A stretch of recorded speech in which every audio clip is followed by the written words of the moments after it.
आपको बता दें कि अमेरिका में डोनाल्ड ट्रंप की जीत के बाद बिटकॉइन में हम लगातार देख रहे हैं कि तूफानी तेजी देखने को मिल रही है। 24 घंटों में बिटकॉइन में करीब 4% की तेजी दर्ज हो गई है और अब इसने करीब $1 लाख को छूने की तरफ कदम भी बढ़ा लिया है।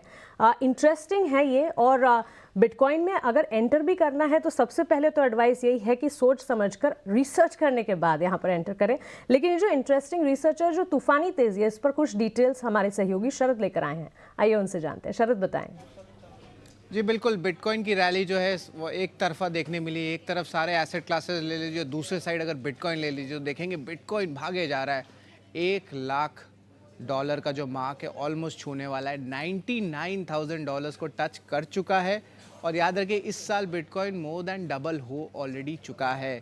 क्रिप्टो मार्केट की बात करें ओवरऑल तो लगभग 4% बढ़ा है पिछले 24 घंटे में। उसका जो ओवरऑल मार्केट कैपिटलाइजेशन आ रहा है वो लगभग $3.26 ट्रिलियन आ रहा है।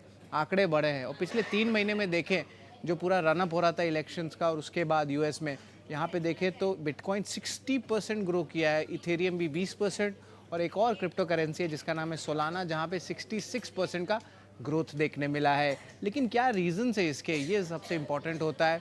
सबसे पहला है कि रिसेंटली ट्रम्प की जो कंपनी है वो बकेट को जो है अक्वायर कर सकती है, और बकेट एक बड़ा क्रिप्टो ट्रेडिंग फर्म है। बकेट जो है उसका ओनरशिप देखा जाए तो न्यूयॉर्क स्टॉक एक्सचेंज ओन करते हैं, इंटर कॉन्टिनेंटल एक्सचेंज द्वारा आर्म के साथ। इसका मतलब इंस्टीट्यूशंस हुए, यहाँ पे रिकॉग्निशंस हो रही है।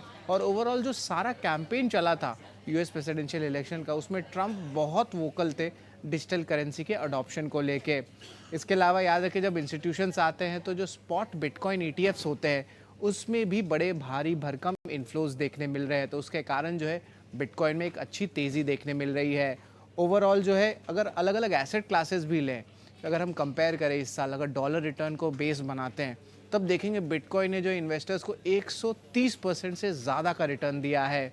वही इंटरनेशनल गोल्ड और सिल्वर प्राइसेस की बात करें तो 28 से लेके 31% तक का जो है रिटर्न्स जो है इन्वेस्टर्स को देखने मिला। और अगर हम उसी को निफ्टी की कंपैरिजन करें डॉलर टर्म में तो सिर्फ 6% का रिटर्न देखने मिला है। तो एक नया एसेट क्लास है, नया जो है ग्रोथ मोमेंटम देखने मिल रहा है। लेकिन याद रखिए, जो अब इंडियन इन्वेस्टर्स हैं, यहाँ पे अभी भी टैक्सेशंस हैं, रेगुलेटरी इश्यूज़ है। और ओवरऑल जो है देखा जाए तो टैक्सेशंस और रेगुलेटरी इश्यूज़ के कारण वॉल्यूम्स भारत से अभी भी कम है बिटकॉइन स्पेस में। तो ये बहुत इंटरेस्टिंग डेवलपमेंट होगा कि आगे जाते हुए हमारी रेगुलेटरी अथॉरिटीज़ का क्या पोजीशन रहता है डिजिटल करेंसीज और बिटकॉइन को लेके, क्योंकि ये एसेट क्लास जो है एक साइड तो बूम कर ही रहा है। शुक्रिया शरद, ये हाईलाइट करने के लिए कि बिटकॉइन में क्या कुछ अभी फ़िलहाल फैक्टर्स देखने को मिल रहे हैं, क्या ज़बरदस्त तेज़ी जो है हमने यहाँ पर आते हुए देखी।